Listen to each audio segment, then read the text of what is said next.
Salut tout le monde, dans cette vidéo on va voir vite fait comment convertir donc notre duration qui est en millisecondes. On verra également comment rendre l'item sélectionné actif. Et puis on va déjà commencer par ça et on verra la suite plus tard. Donc je vais créer un nouveau package que je vais appeler utility et créer une classe du même nom dedans. Dans cette classe qu'on mettra les fonctions qu'on pourra utiliser un peu partout. Alors première méthode que je vais créer, je vais l'appeler convert duration, qui prend en paramètre notre duration qu'on récupère qui est un long.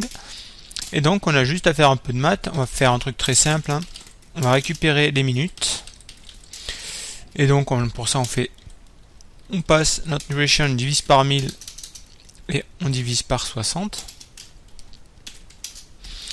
Et pour récupérer les secondes, on fait un peu la même chose, sauf qu'on fera modulo plutôt pour récupérer le reste de la division. Hop, et donc modulo 60.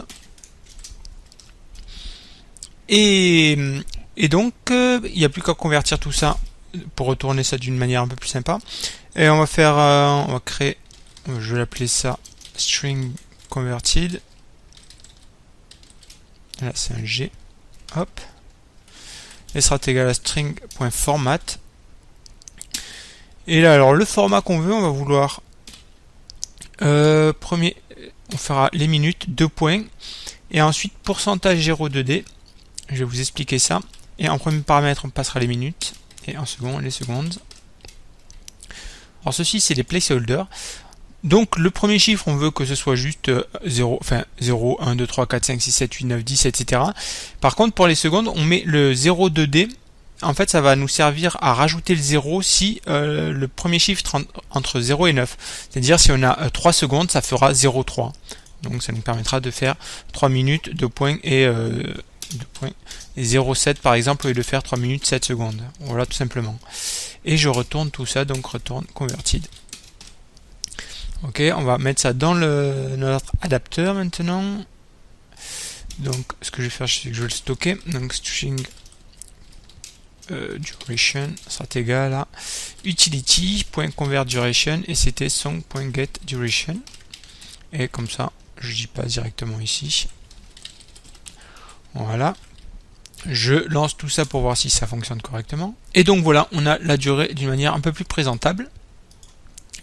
Qu'est-ce qu'il nous reste à faire? On va voir maintenant comment mettre un état actif sur l'item sur lequel on clique. Pour ça, je vais venir dans on est déjà dans notre adapteur, donc nickel.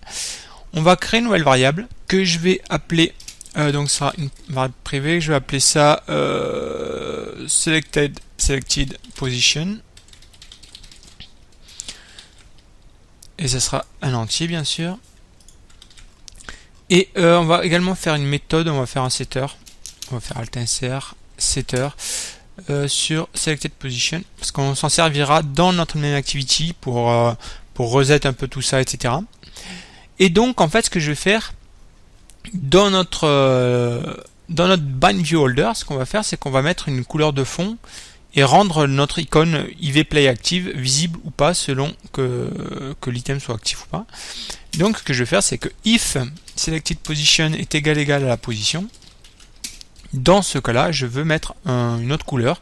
Et donc ce que je ferai, c'est que je vais récupérer mon viewholder, je vais faire un item view pour la récupérer. Et c'était set background color. Et là, pour récupérer maintenant le background color, il y a une nouvelle manière de faire. Avant, on faisait un get resources, etc. Ça a été déprécié. Et on fait donc un context compat comme ça, point get color.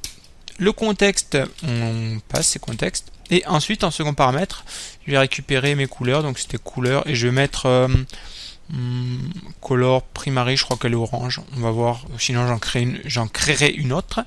Et on va également mettre notre image qui était IVPlay active. On va la mettre à visible. Cette visibility à view visible. Voilà. Et si c'est pas le cas, on va tout remettre par défaut. Donc item view, moi je copier, ce sera plus simple. Hop là, on va copier ça. Là, ce sera... alors, on va récupérer la couleur d'Android, donc android.r, android.r.color. Point transparent, normalement, il y a, voilà, nickel. Et là, ce sera donc, on met ça en invisible pour garder la place. Maintenant, ce que je vais faire, c'est quand je récupère ma liste de chansons, get song list ici, quand la requête est bonne, ce que je vais faire, c'est que j'ai mon adapteur. Je vais faire un madapteur.set selected position. Au démarrage, elle sera à 0. Hein. Donc voilà, comme ça, et je relance tout ça. Hein. Alors, j'ai bien l'item position 0 qui est sélectionné. Bien sûr, quand je clique sur un autre item, la sélection ne change pas. Donc, on va essayer de remédier à ça. Je vais créer un entier ici. Je vais appeler current index. Ensuite, ce que je vais faire, c'est que je vais également le mettre à 0 ici. On va faire un current index est égal à 0. Et donc, je crée une nouvelle méthode. On peut la mettre en private. On aura besoin d'y accéder que par ici, qui renverra rien. Je vais appeler change selected song, qui prendra l'index en paramètre de la chanson. Alors, ce qu'on va faire, c'est qu'on va dire à l'adapteur qu'on a changé de position. Donc, notify item change. Et pour la position, par contre, il faut que je la récupère par rapport à mon song adapteur. Donc, j'avais fait une méthode set selected position et je vais rajouter également le getter. Donc, voilà, comme ça on récupère ça. Donc, et c'est madapteur.get selected position.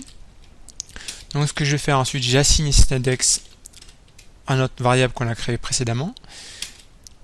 Je change la position, je mets une selected position qui est égale donc à notre current index. Et finalement, je redis à l'adapteur qu'on a rechangé de position, donc notify item change, et on lui met donc le current index.